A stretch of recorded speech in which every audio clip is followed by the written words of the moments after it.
Well, Hello, hello everybody. Post-Hunt Clarity viewers. I will start this podcast in a second because, dude, the snowmobile football. Sorry, sponsored by Blackgate.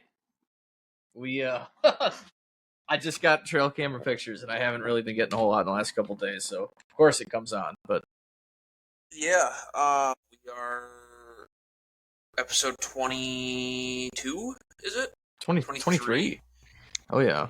And tonight, well, I guess, or morning or afternoon, whenever you're listening to this, for Gabe and I, it's night right now, we're going to be talking about the early season, as it is September 22nd. It's November. Yeah, we missed the run. We missed everything. We fucking suck.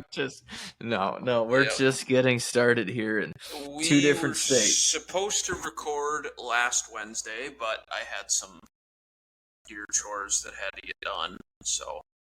200 pounds in deer chores? Yeah. I'll get into that in a bit, but actually it was 3... Hang on, I'm trying to do math. 40? 340 pounds of chores. That's a lot. Yeah. That's a lot to do. Yeah. Rucking. So we got some awesome stuff to talk about. Ben switches perspective here on deer hunting in Kentucky the last couple of weeks. I have a completely different outlook on deer hunting here in Wisconsin than I ever have before. In fact, I've only deer hunted once so far in this state. We didn't talk about my North Dakota trip. Last time we podcast was before that North Dakota trip. Yeah, so if you want to give like a quick recap of that for our viewers, just so they kind of know what happened, just give a quick run. Yeah, basically my suggestion is don't go hunt North Dakota early season unless you have private land and you are baiting your deer. Otherwise, your deer will live in the cornfields or wherever they're bedding until it's dark outside. And then they'll go back to bed while it's still dark outside. So basically that story is we got on public. I've never been to that spot. There's actually 4 of us out there. Caitlin came out. We hung out with her for a little bit. My buddy Hunter and Jake Anderson. Went and hunted some spots in public we'd never been to before. Found a nice 10-pointer the day before season, like at 6:30, 7:30. It was like 40 minutes before it was end of legal light. 8:30. Out in the middle of a bean field on public, and I set a waypoint. I'm like, cool, I'm going to come hunting here tomorrow night. That's what I did. I only saw a doe, and then I sat there the next day, only saw that same doe. Nobody else was seeing any deer. The mosquitoes were as bad as they could ever fucking be. I've never seen mosquitoes like that. Like, if I don't have West Nile, I'd be shocked. And then I didn't hunt any mornings because it was so foggy out there to the point where, like, I don't ever really get nervous driving, but it was so foggy. Like, it was bad driving. Like, up until 3 hours after daylight. That's just how muggy it was. And it was hot, so ideally just wasn't super great.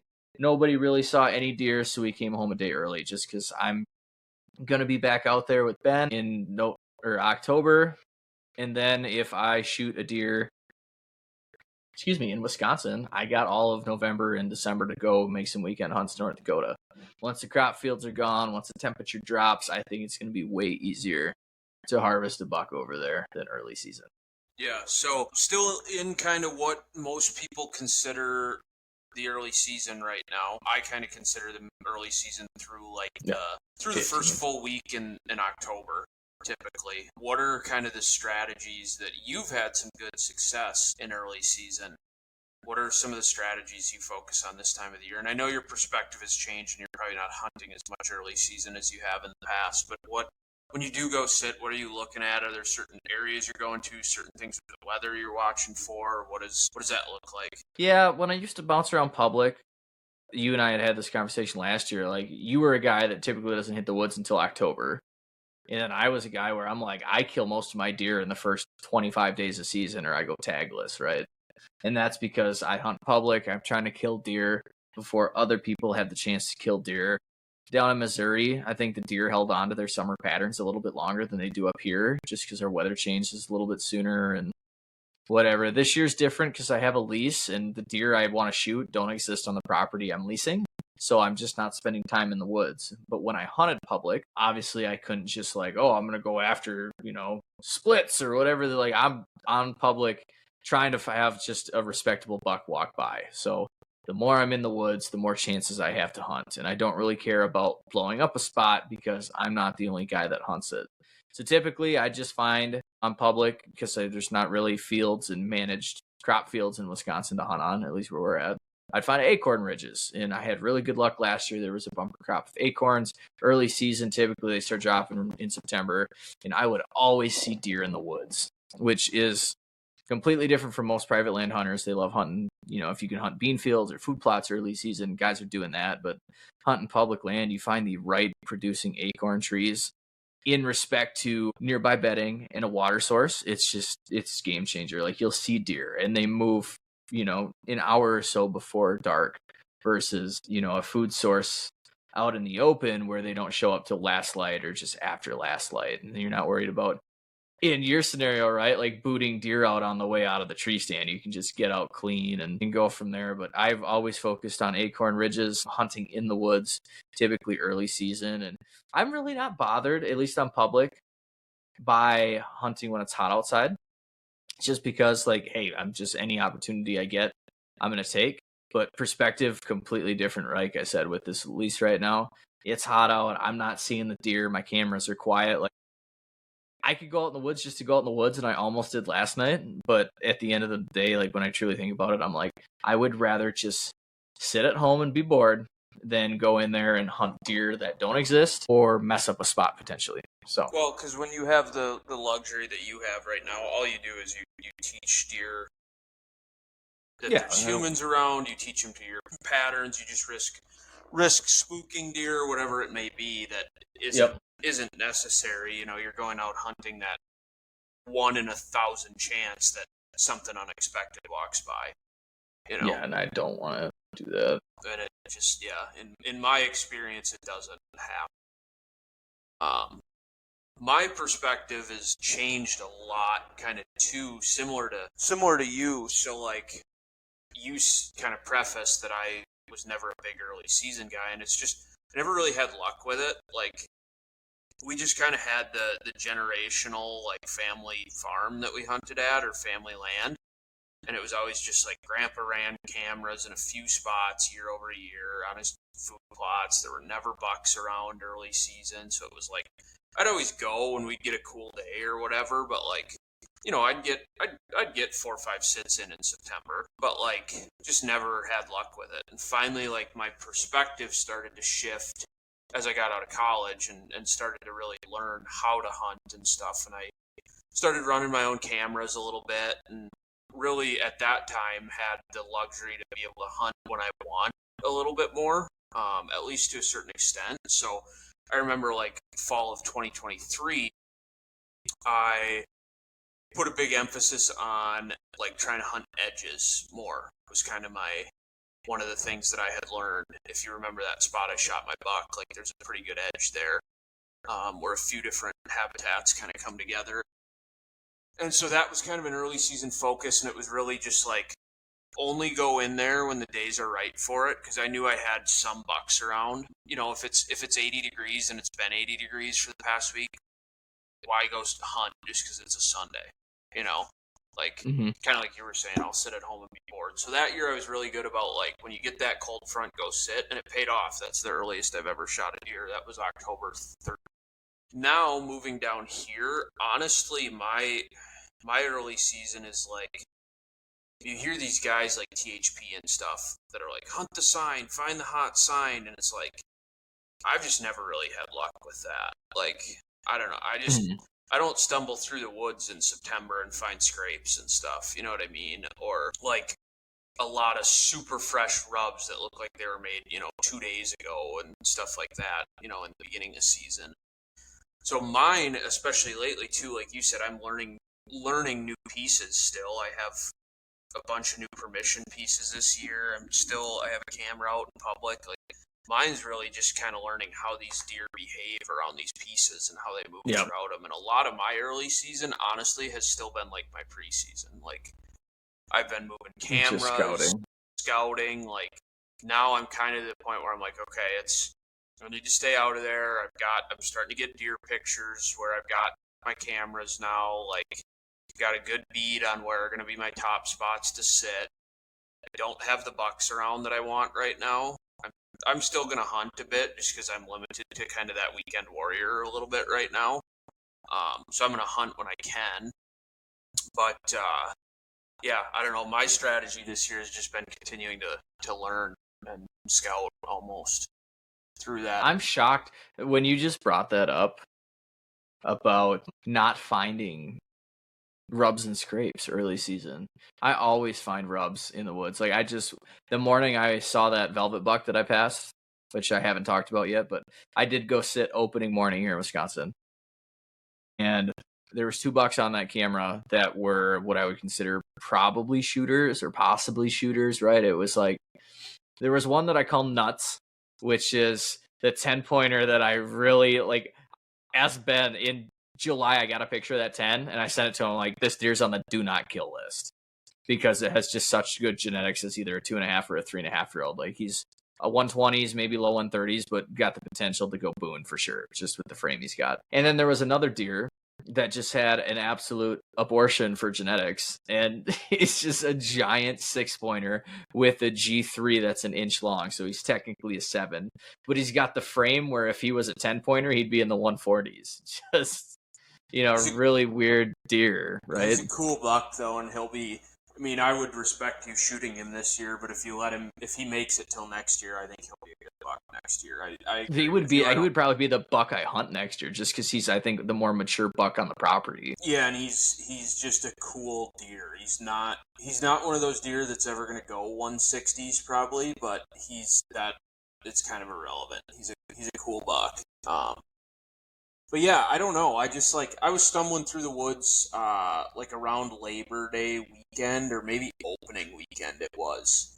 I had to go move a camera quick. It was actually in public. And I found a rub in there that I'm like, okay, this looks like it was made in the last couple days. But I've never had a great luck finding them this time of the year. Put me in late October. I've had a lot of rubs and scrapes that I've found. Well, I think over the years. everybody does. It's just weird to me that I'm just shocked which could speak to the areas you're hunting too, right? Like what I was getting at is I sat opening morning, saw that buck, could have shot him, passed him. When on my walk out, I noticed I found 4 rubs that were brand new from obviously a different buck because the big 7 was still in velvet. So it wasn't him rubbing on the trees. And then along the field edge, I bet I'd found 5 brand new scrapes that were opened up just on the field edge. Really?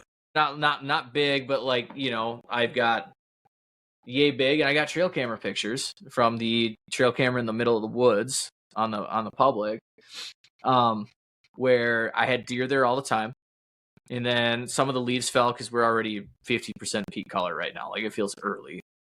And I went a couple days without pictures, and then I got a picture of a couple small bucks, and there's leaves all over the ground. Then I got pictures of them literally digging, licking a branch, and then you just see that they kicked open a brand new scrape right in front of my trail camera. And I'm like, yeah. So they're doing it, and I'm not saying they're big bucks, but at least the young bucks that I see are sparring. The deer have rubbed their velvet off, they're starting to make rubs, their scrapes. I'm getting excited, dude. I know I'm in the money. I just need to be patient. And what's really going to kill me is that I'm probably going to be gone when I wish I was hunting. Yeah, but I think your November there is going to be pretty sweet. I think both for the rut, but also your gun season compared to what I think gun season will be fun. Which, that's a different story for a different episode. We're talking early season tonight. But the other thing I did that we were alluding to is Gabe's kind of been on me to everybody down their baits, everybody down their baits, everybody down their baits. I think if you part of the can't reason beat them, join them. I think part of the reason that you're not seeing deer is everybody around you that is hunting is baiting. And I'm like, yeah, probably, but I've never really baited. It's never really been legal in Wisconsin. I think the law for a long time was put a gallon of... It's 2 gallons. 2 in gallons certain counties. Corn per, what was it, per 40 acres or something yes, that? You get 1 bait pile per 40 acres, and that's no more than 2 gallons. Yeah, so I don't know, we'd always throw a little out around gun season or whatever, but finally Wednesday I kind of snapped. And I called Gabe, and I'm I'm not seeing any deer. I have no bucks around I want to hunt. I feel all I've done is work on my hunting stuff since I mean, literally, I started scouting in March this year.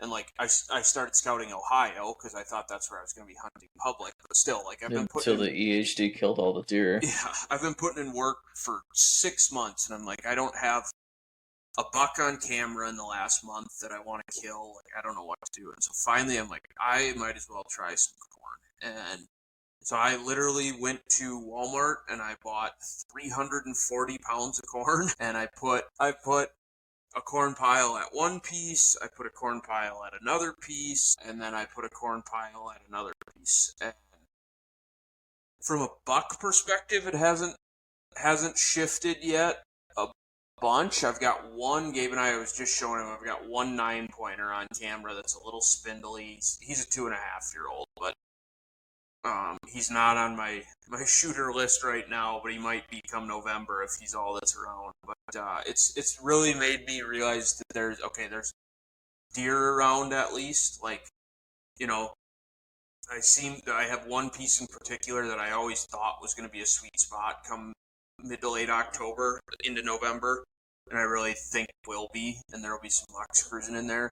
But I realized, like, okay, there's a lot of does in here. Like, you know, there's that 9's in there. There's does at my other pieces. Like, bucks will show up. In my experience, if you have deer this time of the year, other deer that you want to hunt more will show up as the season goes on.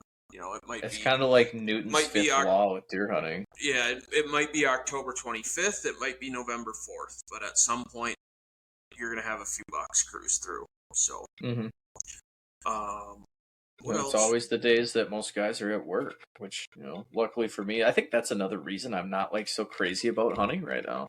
Yeah, I've never well, just been in the position, right? so that's kind of a good segue. How do you manage your sits through a long season too? Because one of the things that I feel like I do, and I'm especially trying to be conscious of right now, where it's a Yep. little easier to hunt later into the year down here, is I burn myself out every year.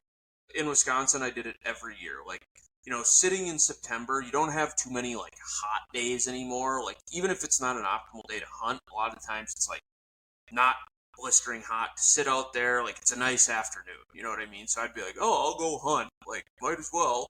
And so now I'm trying to be a lot more conscious of that. But how do you kind of manage that? Especially for you who's going on some trips and stuff and you're going to be grinding.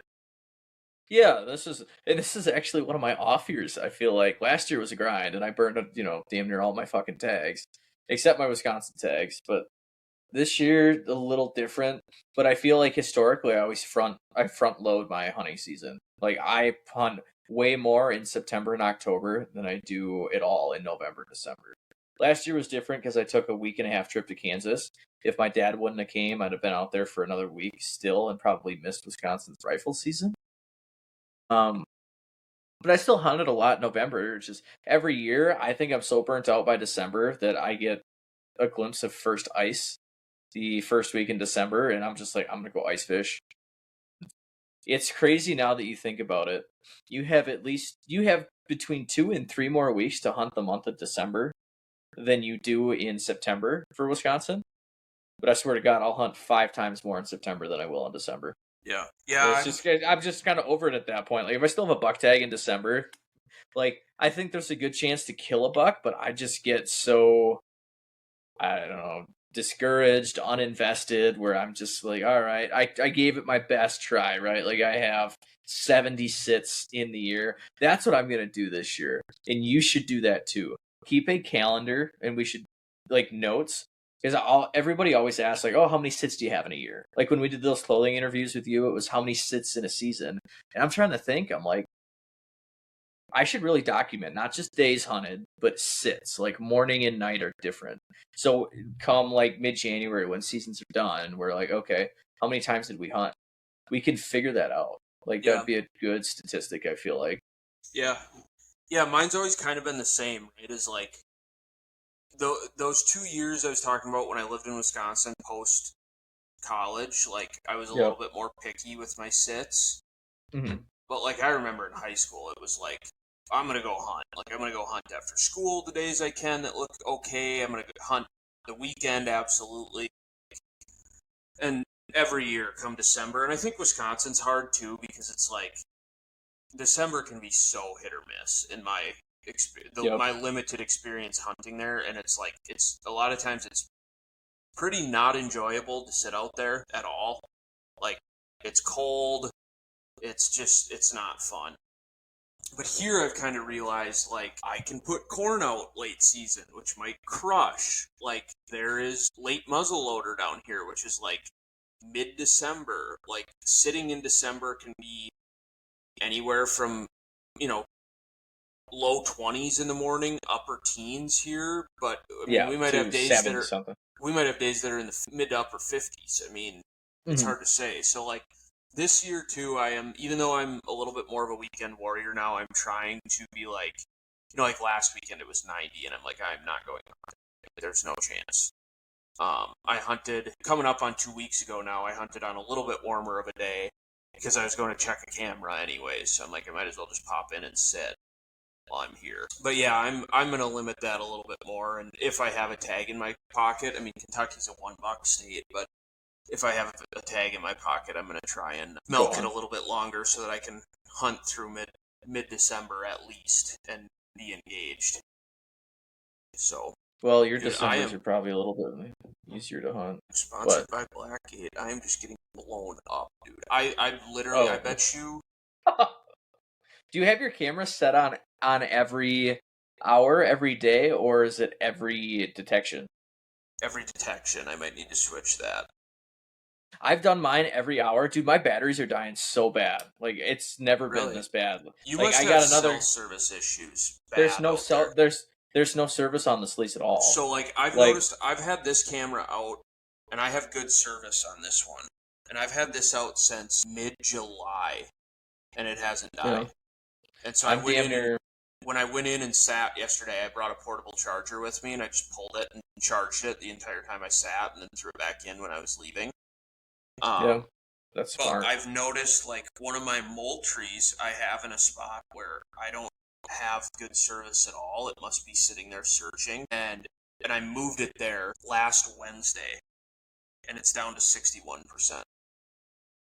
And I have a battery. I don't think it's a lithium pack, but I have a battery pack in it. But just my Pines plot camera's dead, and my snowmobile plot camera was dead. So Dad went and sat the other night, Saturday night, at the snowmobile plot, saw $4, replaced the batteries on the trail camera. And if I'd have checked just that same day, I'd have been like, oh shit, the other camera you're going to walk by is also dead. These batteries are lasting me 30 days at a time, and I'm running lithiums, and I have the packs, and I'm a little frustrated right now because last year, I ran cameras on that property for 3 months at a time without changing batteries, and I changed the batteries once a season. Yeah, and it's definitely I get I've had better service, but these cameras. You're right; they're sitting at between 35 and 40% signal all the time. Yeah, it's definitely a service thing because my other mole tree, granted, doesn't have quite as many pictures on it, but it's in a spot with better services, and it's still at 93% battery. So yeah, I'm gonna have to probably go sit that spot this weekend and get it charged back to full. Yeah. No, that's what I'm dealing with, but that might make me go up. I was actually going to do that tonight. I was going to drive out there and just go change the trail cam battery, and then I realized you and I were podcasting, and I'm like, you know what? I'll do it Wednesday. I got my buddy Austin Deuce has been prolonging surgery, not his insurance. He's battling insurance company with having them cover surgery that he needs. So he was supposed to get a surgery last week, and then he changed it to he was supposed to get surgery today.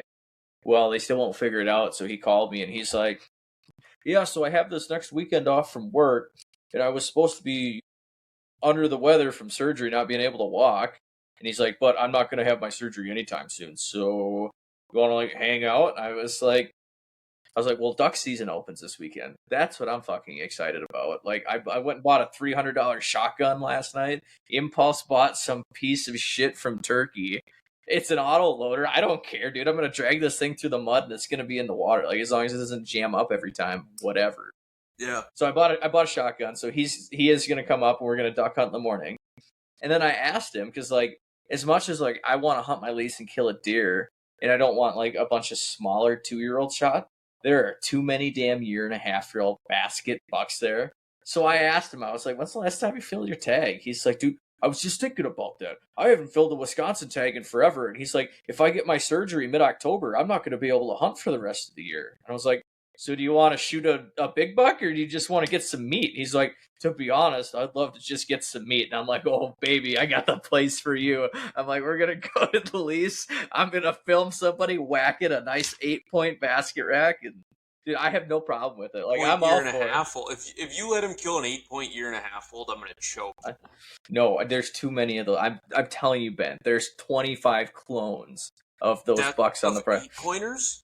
Yes, that's amazing genetic. Yes, they're good. And 10 pointers. You're going to let him kill one of those. I'm going to let him kill one, yes, because we could deal with a couple less. You're a crackhead.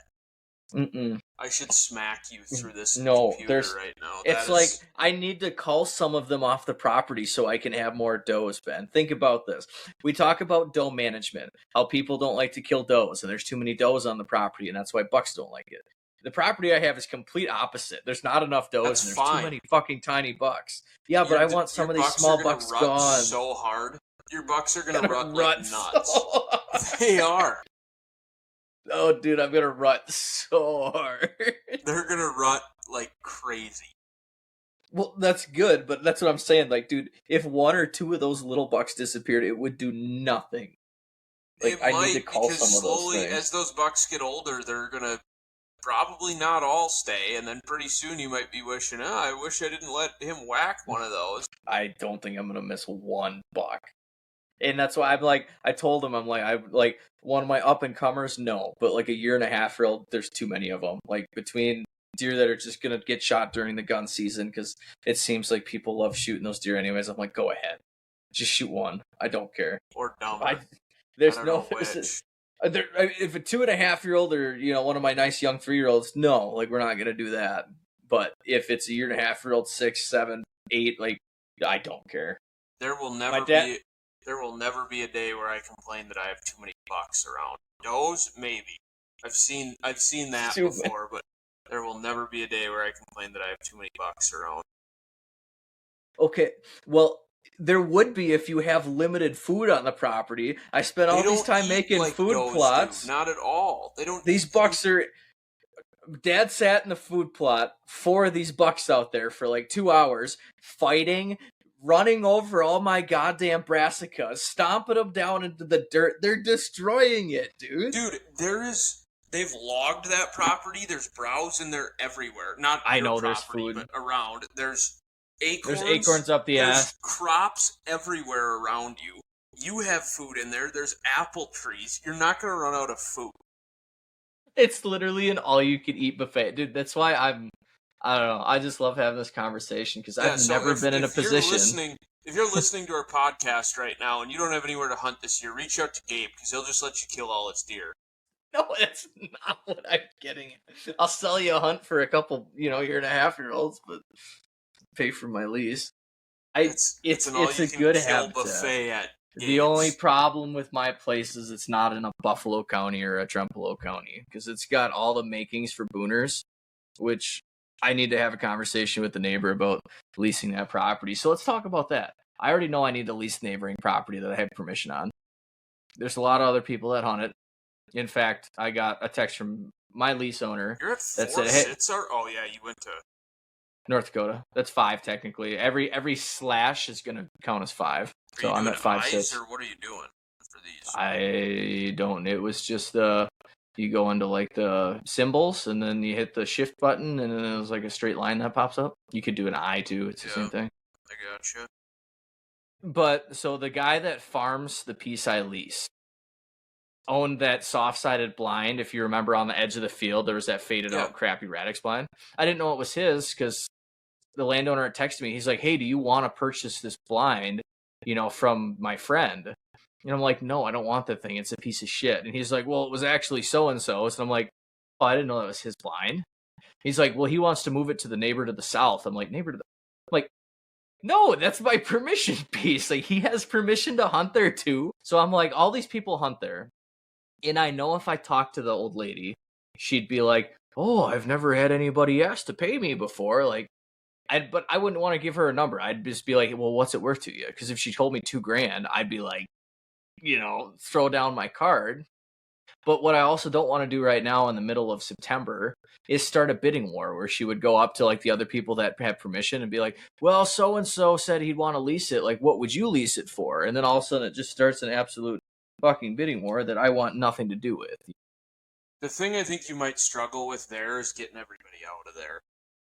Well, and that's why I'm wondering if I should do it during season now where I don't lease this year, but like I talk to her and sign a deal starting in May where I can like then go and post on. Even then, I think though, she's so to give everybody a little bit of a backstory. Gabe leases what 120 120 acres? 120 acres. To the south, there's 40 acres of what is still in MFL through the year, right? And yeah, until January 1st. To the south and kind of to the east of that, basically to the south, I guess, is what, like 300 acres? It's 340. 340. Yeah. That is really good. There's just 20 other fucking people that hunt everybody there. Yeah, it's basically a piece of public at this point. So Gabe is trying to lease it, but I think that lady is too sweet and nice, and probably $2,000 isn't, or $3,000 or $4,000 or $5,000 probably just isn't that much money to her. I personally, I think it's worth a try. I think she's I have no idea. She's not going to want to deal with having to call everybody, tell them that their permission's gone. Like, I think it's... Well, so I had a phone call with her, and this is, I guess I could fill you in, because I called her. I wrote her a letter, asked for permission, didn't hear anything, so I called her and just said, hey, checking in to see if you got my letter. And I left her a voicemail. She called me back. She's like, sorry, I've been busy. Like, thank you so much for calling. Like, nobody does that anymore. Like, she's like, we don't even know who hunts the property because people just show up that had permission 10 years ago. She's like, so far this year, I've only had one younger college guy ask if he could go hunt. And I was like, okay. So whatever, like, respect to that dude, right? Like, he's my age, a little bit younger, but she has no idea. So I'm like, I bet if I had that conversation, I'd tell her, I'd be like, I'd post out your property so that way if people saw the posted signs, like, they would come ask. Otherwise, I'd be the one that they'd be talking to. And I really think just from my conversations with her that she'd be super receptive. And if I was like, hey, like, you've talked to her a little bit about the idea. Yeah, so I didn't necessarily bring up the leasing, but I'm like, I bet if I went and talked to her and said, like, hey, I really like this property. I know you have a bunch of people that hunt and you don't know who hunts. What would you think about, me giving you some money just so I'm the only one that has permission to hunt it? And she'd be like, I guarantee she'd be like, well, I guess I've never thought about that. And she'd be like, well, what do you think it's worth? I'm like, well, no, I mean, that's up to you. Like, what would you be okay? Like, basically, I just want to be able to hunt it with a couple of, guys that go in on this lease with me, and I'd lease it from you. But I don't want it just for 1 year. I would want to lease it and have an agreement that I can have it for at least 3 years.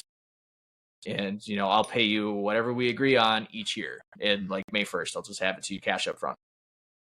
And I would, because the other guy with the 40 public, that's not going to be public. He's not a deer hunter. So I already have that one in the works too. Yeah. But my other thing is like, I got to figure out the right people to go in it with. Like, my dad's always with me. Like, my cousins and uncles are all like, dude, like we'll lease with you. But I'm like, honestly, like, I kind of want Austin Deuce to go in with me if anybody's going to go in with me. Because I'm like, it's him and his wife. They're not going to hunt that much, but like, I trust them and I can work with them. Like, I don't think that, like, if I let my uncles and cousins, like, I like hunting with them. But if I'm the one putting in all the work, doing the tree stands and the food plots and managing this, like, I don't want, 4 people to go just blow up the woods all the time and shoot 3.5-year-old deer. Yeah. Absolutely not. It's having this all come together for you just makes me kind of like, shit. Like, it would still be nice to be around for that aspect. I'd say if you'd have been around, yeah, because like I would have managed the shot. No questions asked, and for you and I, we would have had I mean, it's not like you wouldn't have to pick up my slack around there, No, I think we'd have had fun and we'd have been into filming, and it really works when the guy that, runs a tree stand and ground blind brand gets discounts on everything plus the food plot seed, and like, I'm vested into this and a lot of this because I have, like, I use him as a mentor, right? Like Jeff Altoff, like, I've watched how he designs properties and how he manages deer, and like, does love the grind guys, and like, I did the same damn thing with the budget I had. to this lease, and you can already see night and day. Like, I've had so many people on those videos that are like, dude, those food plots look crazy. Like, there's no way that was the first year. And I'm like, yeah, like, I designed everything, has a method to the madness. Like, why did I put this here? Travel routes, food source, wind directions, access. Like, I thought everything through, and most Wisconsinites up here, they're just like, oh, clear some land wherever it's dry, put in some clover, and call her a food plot. And it's like, no, like, it's a food source, but I'm like, you blow all the deer out when you walk in, like, your wind sucks for your sit. Like, just people really don't think this shit through. Like, I think your uncle did or whatever, but it's like, yeah, I don't know, that's kind of what I'm working on. It's if I'm gonna have a couple of these pieces next year. A lot of them aren't. They just don't have the potential to do what you wanted to do to them. But just because of the acreage size. Well, and it's the acreage size, it's the terrain, it's the fact that one of the pieces has cows in it. It's the fact that the other's built into the steepest hill I've ever seen in my entire life, and then the other one's a literal farm with like hardly any trees on it. But there's one piece, and I don't know if the guy would be open to it or not, because it's kind of his little 30-acre haven too, and he's nice enough to let me hunt there, and I totally respect that. And we're kind of friends, and his buddies come and rifle hunt it. I can't be in there during rifle season, but I kind of want to just tell him next year, like, if I'm going to be hunting it, just be like, listen, like, you've been nice enough to let me hunt here. I appreciate it. Just kind of want to know what you're open to. Like, you got a spot back here, like, if I could disc it a little, like, could I plant some clover in there or something like that? Down in what I call the lower bowl. Could I shovel out a spot to put in a 50-gallon tub to put in a water hole? Like, just some small stuff like that I think really could probably make a difference. The big thing for me on a lot of these spots is there's no ag. There's no big food sources around. You know what I mean? Like, that lower bowl, I've got corn in there now, and then there's acorns in there, but like, looking at a map around me, there's no crop fields. Nothing.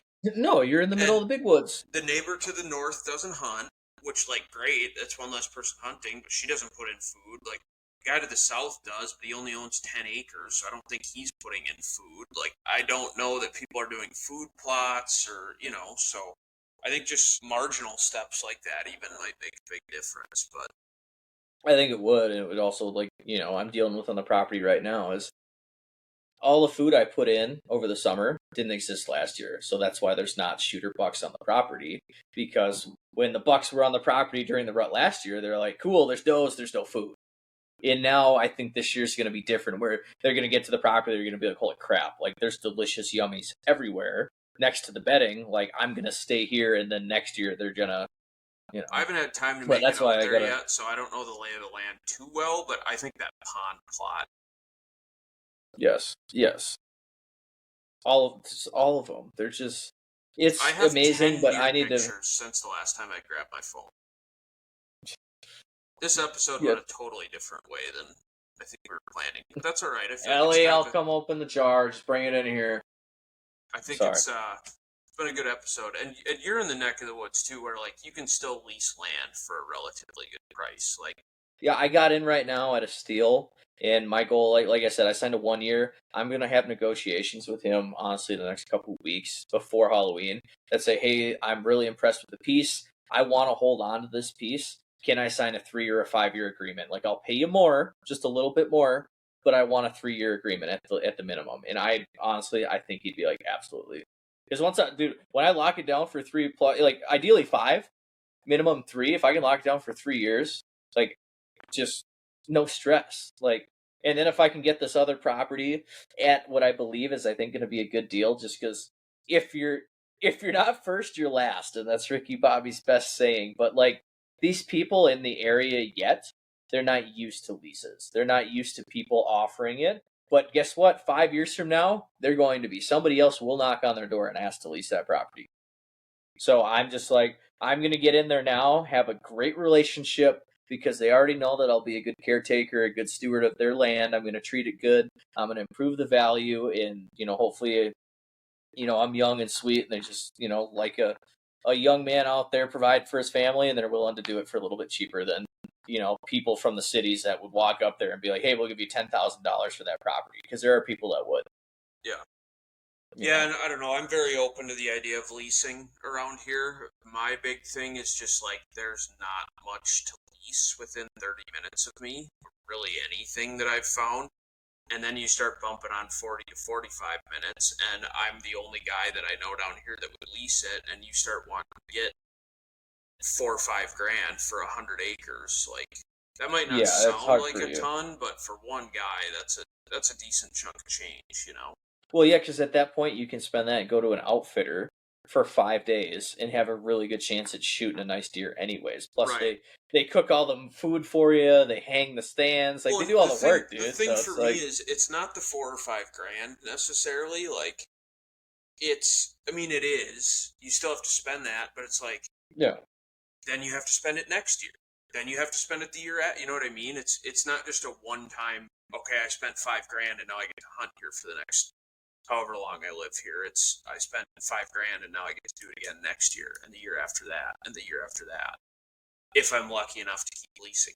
So yeah, at the prices you're paying, especially when you can find another guy or two to split them, like it's a no, no and I can brainer. because well, I'm still here, and I think, like I said, I know what people would offer that old gal, and I know what I think I could get it for. And I'm not trying to be like stingy or anything, but like obviously, like any good consumer, you shop sales. Why pay extra for things that you don't need to pay extra to? Like, if I'm good and I don't have to start a bidding war, and I'm like, hey, like if I give you, if she takes 3 grand for it, would be an absolute steal. Like, could you imagine having 500 acres of land that costs 6 grand split between like 4 guys? Yeah, that'd be stupid. It'd be stupid. So even if it was 8 grand, that's what I told Dad. I'm like, the goal is to spend 8 grand on everything. However, we divvy that up price wise. But if it tallies up to 8 grand and we can split it between 4 guys, possibly five, like where it's between 1,500 and 2,000 a person, I'm down. Like, that's I don't know. I spend a lot of money on deer hunting, and I always never wanted to pay for it. But I realized like $1,500 to deer hunt for, and not just deer hunt. This could be bear hunt or turkey hunt and everything else in between. Like it's well worth it. I think so. It alleviates, if I get to manage these deer, and it's a 3 to 5 year guarantee, and I know I can grow and have the chance to by year 2 or 3 shoot a booner. Absolutely, and I think I can do it on this property. At Well, least a it's 160. the big thing. I think gets to the point where you can chase not even a booner, but a 4.5 or a 5.5 year old every year. Yeah, That's when hunting gets fun. and there's a plethora of 3.5s. And if I can lock down and kick off, because that's the thing. Like, how many of these deer are getting shot by people on the permission piece? I mean, I at least 3 or 4 in the neighbors or whatever. Like I Well, just took out, and sucks to suck, but I took out 15 potential people that are whacking deer. Like, if I could save 3 of the 3.5-year-olds this year, and they come back, I'm gonna have deer that I'm gonna want to hunt next year, and those deer won't all die. Right, and then there's still 4.5-year-olds that exist now, where there's a good chance there could be, at least one 5.5-year-old 160, 170 caliber that even runs around next year. Like, yeah, and I think that 40 coming out of MFL will probably help a little bit. yes, That'll alleviate some of your stress. yeah, because then there's no public within miles, so I'd be square, and that's an early season recap. Yep. So I'm gonna go. My wife is texting me asking if I can unscrew a jar lid for her. yeah, that's fine. I'm gonna watch the last episode of Your Honor before Bree gets home.